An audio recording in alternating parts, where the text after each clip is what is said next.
તો હલો મારા વાલા ખેડૂત મિત્રો, સ્વાગત છે ફરી એક વખત મારી યુટ્યુબ ચેનલ હાલારના ધબકારાની અંદર.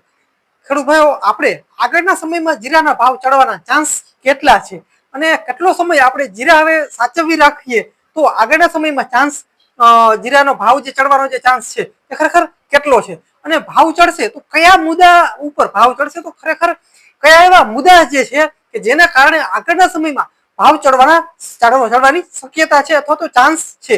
ખેડૂતો તેના વિશે થોડી ખાસ ચર્ચા કરવાની છે. વિડીયો ખેડૂતો ખાસ બનવાનો છે એટલે ખરેખર પૂરો વિડીયો જોજો, જેથી કરીને ખેડૂતો અત્યારે હમણાંના સમયમાં જીરા વેચતા હોય તેને ખબર પડે કે આપણે અત્યારે જીરું વેચવું કે થોડોક સમય જાળવવું, અને જાળવીએ તો કેના કારણે જાળવવું, જેથી કરીને આગળના સમયમાં આપણને બે પૈસા જીરાના પાકમાં આપણે ભાવમાં ફાયદો થાય.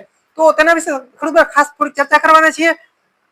ખેડૂતો ચેનલ અંદર નવા હજી સુધી જો આપણી ચેનલ તમે સબસ્ક્રાઇબ ન કરી હોય તો ખાસ અમારી ચેનલ સબસ્ક્રાઇબ કરી નાખજો. અને ખેડૂતો ફેસબુક પેજમાંથી જોતા હો તો ખાસ પેજને ફોલો કરી નાખજો. ધર્મેન્દ્ર દલવાડી મિત્રો અમારો પેજ જે છે તે ખાસ ફોલો કરી નાખજો. અને ખેડૂતો આપણે યુટ્યુબ ચેનલમાં જો તમે જોતા હો તો ખાસ વિડીયો લાઈક આપશો, સાઈડમાં હાઈટનું નિશાન આવશે જે દબાવવાનું ભૂલશો નહીં, જેથી કરીને અમારી ચેનલને ક્યાંક ને ક્યાંક ગ્રો મળતો રહે.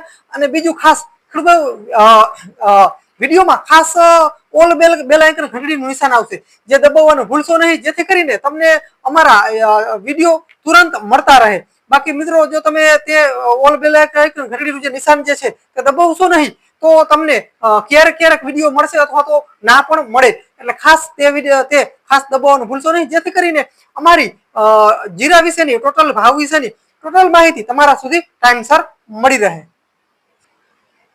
ખેડૂતો કરીએ ખાસ વિડીયોની શરૂઆત.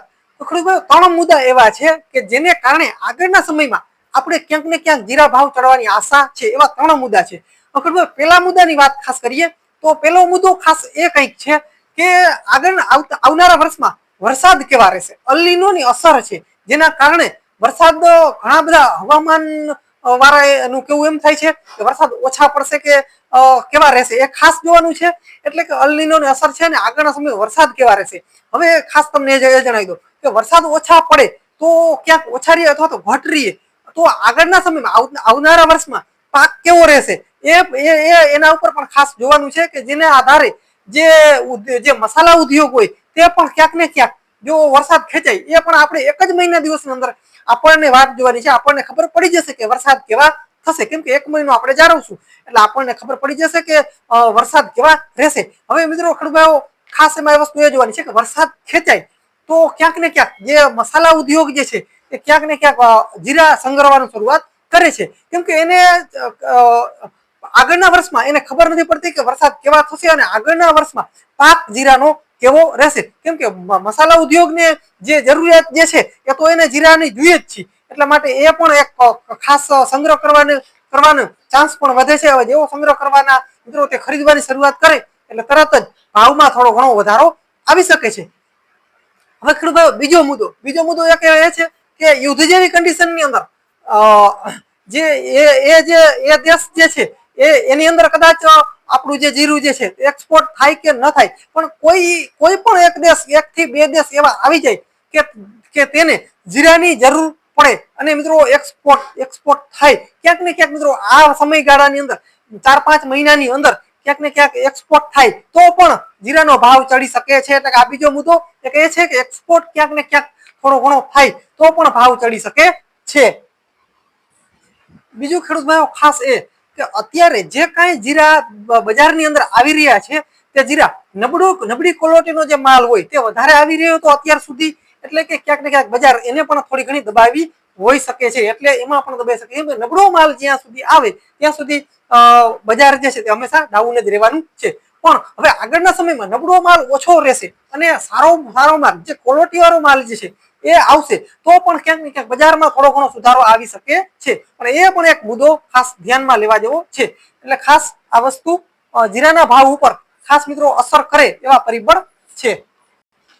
હવે એનું મેઇન કારણ એ હતું કે આ વર્ષે આપણે જે કાળી ચરમીનો એટેક જોરદાર રહ્યો, ઉપર માવઠાની અસર જોરદાર રહી, જેને કારણે પાકની અંદર મિત્રો નબળો પાક બહુ થયો છે. જેને કારણે જે ક્વોલિટી જે છે, ક્વોલિટી જે નબળી જે છે, જેના લીધે આ વર્ષે ભાવ ક્યાંક ને ક્યાંક થોડા ઘણા ડાઉન ચાલી રહ્યા છે. કેમ કે અત્યાર સુધીનો જે કાંઈ યાર્ડની અંદર માલ ગયો તે નબળો ક્વોલિટીનો જ વધારે ભાગે માલ ગયો છે. પણ હવે આગળના સમયમાં જે સારી ક્વોલિટી વાળો માલ હશે તે હવે આવશે, જેના કારણે 25-50 રૂપિયા પણ તેમાં પણ સુધારો આવી શકે છે, એવા 100% ચાન્સ છે. અને બીજું, આપણે ઓછામાં ઓછો મહિનો દિવસ તો જાળવવું જ જોઈએ હમણાં, કેમ કે જે ખેડૂતોને જરૂર હોય, આપણે ખેડૂતના દીકરા છીએ, આપણે વાવણી કરવી હોય તો પણ પૈસાની જરૂર પડે.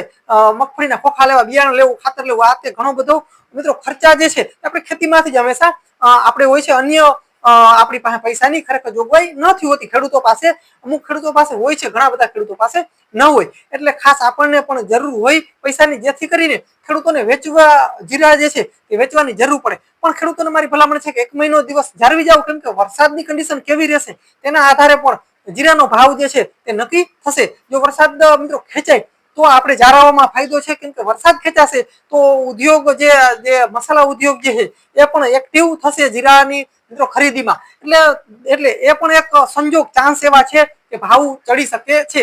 તો આપણે જાળવ્યા ભેગા થોડોક સમય જાળવવી જવાય. એટલે ખેડૂતોને મારી ખાસ ભલામણ છે કે હમણાં જીરા આ ભાવમાં વેચવાનું થોડુંક માપે રાખજો, કેમ કે આગળના સમયમાં ભાવ ક્યાંક ને ક્યાંક થોડો ઘણો સુધરે અને 2 પૈસાનો આપણને ફાયદો થાય એવી અમને ક્યાંક ને ક્યાંક આ જે મેં તમને જે મુદ્દા આપ્યા તેના આધારે ક્યાંક ને ક્યાંક કહી શકાય કે આપણે હમણાં ન પણ વેચાય જીરા, કેમ કે થોડાક સમય જાળવવામાં ક્યાંક ને ક્યાંક આપણને ફાયદો છે.